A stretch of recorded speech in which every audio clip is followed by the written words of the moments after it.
ఈరోజు రోజుకు diesel petrol ధరలు చుక్కలంటున్నాయి. 100 రూపాయలు దాటినా కానీ ఇలా కేంద్ర ప్రభుత్వం నిమ్మకు నీరెత్తినట్టుగా వివరిస్తుంది. మోడీ గారు పెట్రోల్ డీజిల్ ధరలు పెరగడం గత ప్రభుత్వాల పాలన అని చెప్పడం ఆయన పాలనకు నిదర్శనంగా చెప్తున్నాం.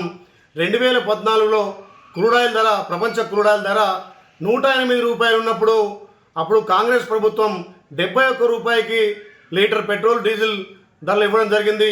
ఇవాళ క్రూడాయిల్ ధర 53 రూపాయలు ఉన్నా కానీ 100 రూపాయలు దాటింది. దీనికి మోడీ సమాధానం చెప్పాల్సిన అవసరం ఉంది.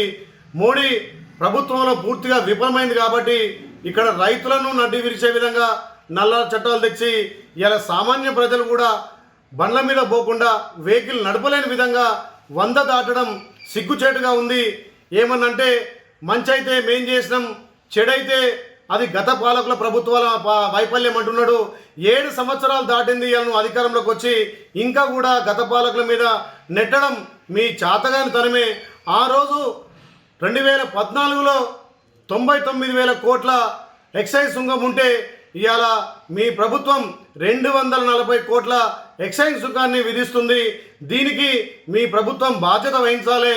ప్రతి సామాన్య పౌరుడు ఇలా డీజిల్ పెట్రోల్ వాడలేకపోతున్నారు. ముఖ్యంగా రైతులు కూడా వ్యవసాయం చేయలేని పరిస్థితి.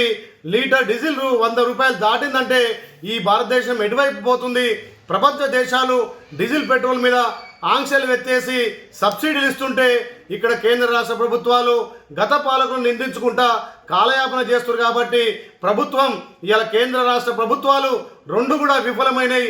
మళ్ళీ కాంగ్రెస్ పార్టీ అధికారంలోకి వస్తేనే ఇక్కడ రైతులను కానీ ఇక్కడ మధ్యతరగతుల గారికి డీజిల్ పైన పెట్రోల్ పైన నియంత్రణ చేసే ప్రభుత్వం ఏదైనా ఉంటుంటే కాంగ్రెస్ ప్రభుత్వమే కాబట్టి కాంగ్రెసే కాబట్టి ఇలా మోడీ ఆలోచన చేయాల్సిన అవసరం ఉంది.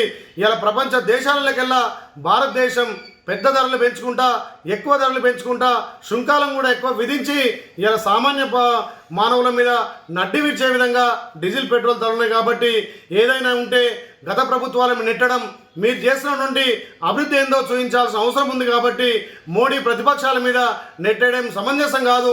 ఇలా ఢిల్లీ నడిబొడ్డుల రైతులు చలికి వానకు వణుక్కొని కూడా ఇలా నల్ల చట్టాలను రద్దు చేయమంటే రద్దు చేయకపోవడం ఆ ప్రభుత్వానికి అవివేకంగా ఉంది. కాబట్టి రాబోయే రోజుల్లో పెద్ద ఎత్తున కాంగ్రెస్ పార్టీ ఉద్ధృతం చేసి మరిన్ని ఆసక్తికరమైన వార్తల కోసం జనం టీవీ తెలుగును సబ్స్క్రైబ్ చేయండి, షేర్ చేయండి, బెల్ ఐకాన్ను యాక్టివ్ చేయండి.